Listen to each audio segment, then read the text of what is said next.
पिता, पुत्र और पवित्र आत्मा के नाम पर आमीन। इसलिए तुम लोग जाकर सब राष्ट्रों को शिष्य बनाओ और उन्हें पिता, पुत्र, पवित्र आत्मा के नाम पर बपतिस्मा दो। याद रखो, मैं संसार के अंत तक तुम्हारे साथ हूं। मत्ती के सुसमाचार अध्याय 28 वचन 19 और 20। प्रभु यीशु क्रिस्त में मेरे प्यारे प्रियजनों, आज सामान्य काल के 29वां रविवार है, जो कि माता कलीसिया आज मिशन संडे के रूप में मना रही है।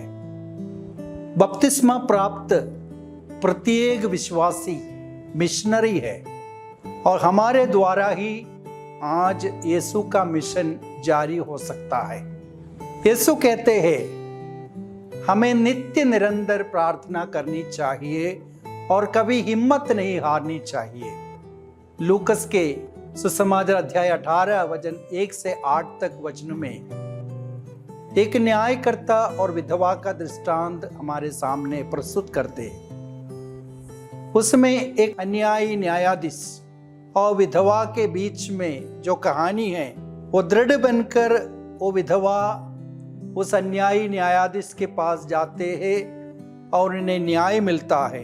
ये हमारे सामने एक ऐसे सच्चाई को रखती है कि विश्वास और धैर्य के साथ की गई प्रार्थना कभी व्यर्थ नहीं जाती है। आज मिशन संडे इस समाचार और भी गहराई से हम सबों को स्पर्श करता है, छूता है, क्योंकि मिशन का कार्य आसान नहीं है।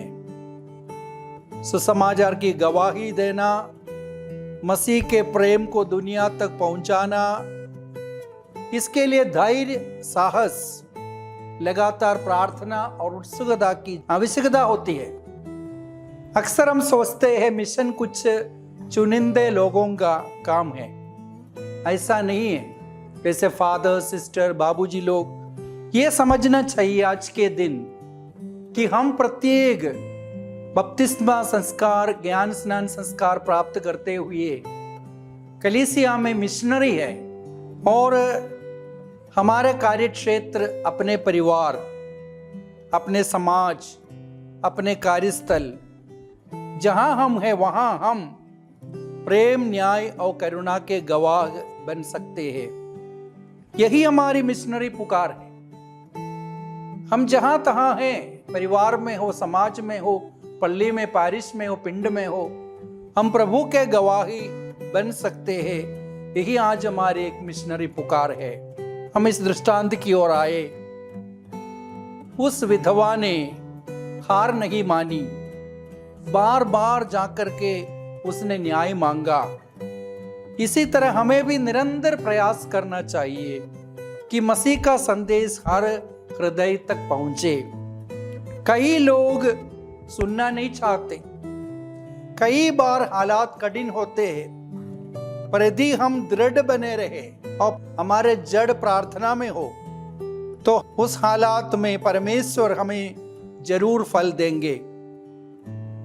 प्रभु यीशु पूछता है, सुनते हो?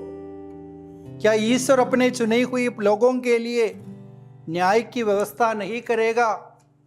जो दिन रात उसकी दुहाई देते रहते हैं, वह शीघ्र ही उनके लिए न्याय की व्यवस्था करेगा। लेकिन हम अपने आप से पूछना है, क्या मैं दिन रात प्रभु की दुहाई देता हूं? और ऐसा है कि मैं अच्छी हालात में प्रभु की दुहाई देता हूं? जब असफलताएं नहीं होंगे, क्या हम प्रभु की दुहाई दे सकता हूं? प्रियजनों, आज के सुसमाचार के आखिरी वचन हमारे लिए बड़े चिंतन का विषय है। इस प्रकार वचन है, जब मानव पुत्र दोबारा आएगा, क्या इस पृथ्वी पर विश्वास बचा हुआ पाएगा? प्रिय भाइयों बहनों, मिशन रविवार हमें सिर्फ दूर दराज के कुछ मिशन प्रदेशों की याद नहीं दिलाता, जहां के लिए हम कुछ चंदा इकट्ठा करते हैं, आर्थिक मदद करते हैं, बल्कि यह हमें सिखाते कि हमारा मिशन यहाँ पर है। हमारे परिवार, हमारे पारिश, समाज, पिंड, जहां हम प्रभु यीशु क्रिस्त के गवाह बनकर अपने आप को सुसमाचार बनना, शुभ संदेश बनना और बांटना।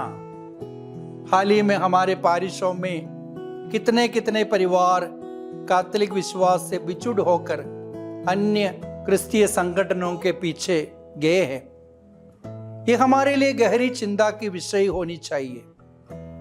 हम जानते यीशु जो भला गडेरिया, जो भड़की हुई भेड़ के पीछे जाते हैं और उन्हें ढूंढ निकालते हैं, और जबकि जब 99 भेड़ों को विश्वास में मजबूत करते हैं, वही यीशु आज हमारे लिए आदर्श बनना चाहिए। यही आज का हमारा मिशन है। प्राकृतिक आपदाओं में फंसे हमारे भाई बहनों के लिए सहायता का हाथ बटाना आज हमारा मिशन है। पहले पाठ में हम निर्गमन ग्रंथ से सुना, 17वां अध्याय में हम लोग पढ़ते हैं, मूसा की प्रार्थना में ऊपर उठी हुई हाथ, उसके बदौलत इस्राएली जनता में अमलेकियों को युद्ध में परास्त करते हैं। अमलेकीय बहुत ही शक्तिशाली सेना थे, फिर भी सुबह से सूर्यास्त तक मूसा की हाथ प्रार्थना में ऊपर उठी हुई थी। ये हाथ, प्रार्थना का वो हाथ और अधिक शक्तिशाली है। योशुआ ने अमलेकियों को और उसके सैनिकों के तलवार के खाट उतार दिया। प्रियजनों, यही है मध्यस्थ प्रार्थना की शक्ति। आज हमारे परिवारों में हमारे माता पिता, उनके हाथों को प्रार्थना में ऊपर उठना चाहिए और अपने बच्चों के लिए, परिवार के लिए, परिवार की शांति के लिए, अंधकार की शक्तियों को दूर भगाने के लिए हमारे परिवार में प्रार्थना होनी चाहिए। प्रार्थना में ऊपर उठी हुई हाथ अधिक शक्तिशाली है, शैतान को आज परास्त करते हैं। प्रियजनों, यह है आज हमारा मिशन। संत पौलुस अपने प्रिय शिष्य तिमोथी को लिखते हुए कहते हैं, ईश्वर का घर जीवंत ईश्वर की कलीसिया है, जो सत्य का स्तंभ और मूल आधार है, और संसार भर में प्रभु पर विश्वास किया जाना चाहिए। बहकाने वाली आत्माओं पर नहीं, अबदूतों की शिक्षा पर नहीं, कपटी लोगों के पाखंड जिनके अंतःकरण में शैतान की मुहर लग चुकी है, जल्दी ही समाप्त किए जाएंगे। प्रियजनों, प्रार्थना ही मिशन की आत्मा है। यदि हम प्रार्थना से जुड़े रहेंगे तो हम कभी थकेंगे नहीं। परमेश्वर के चुने हुए लोगों की प्रार्थना सुनता है। हमारा काम है कि हम आशा और विश्वास के साथ निरंतर उनके साथ बने रहे। और प्रभु का वचन कहता है कि पवित्र आत्मा तुम लोगों पर उतरेगा, तुम्हें सामर्थ्य प्रदान करेगा, तुम लोग यरूशलेम, सारी यहूदिया, समारिया में तथा पृथ्वी के अंतिम छोर तक मेरे साक्षी होंगे। इसिया ने कहा, मुझे प्रभु की वाणी सुनाई पड़ी, मैं किसे भेजूं, हमारा संदेशवाहक कौन होगा? तब मैंने उत्तर दिया, मैं प्रस्तुत हूं, मुझको भेज। सभी राष्ट्रों में इसकी महिमा का बखान करो, सभी लोगों ने उसके अपूर्व कार्यों के गीत सुनाओ। प्रियजनों, शुभ संदेश सुनाने वालों के चरण कितने सुंदर होते हैं, और धिक्कार तुझे यदि मैं सुसमाचार नहीं सुनाता। प्रियजनों, आज हम मिशन संडे मनाते समय हमारे लिए ही संदेश है।